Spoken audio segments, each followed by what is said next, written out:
Hill 2204, your pageant vlogger host. Subscribe! Magandang araw Pilipinas and good day pageant lovers! Nalalapit na nga ang preliminary competition and finals night on August 24 ng Miss International Queen 2024 competition.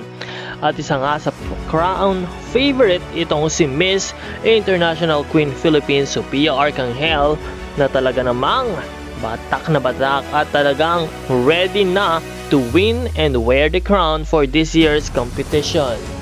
Maraming supporters si Miss Philippines, lalong-lalo na mga Pinoy pageant fans, kaya sama-sama po tayo at patuloy nating suportahan si Sophia Arcangel sa kanyang journey dito sa Miss International Queen Competition.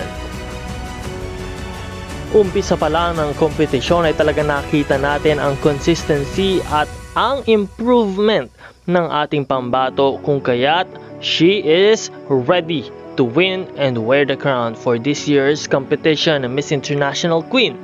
And of course, please don't forget to click the subscribe button dahil marami pa po tayo mga updates na ibibigay.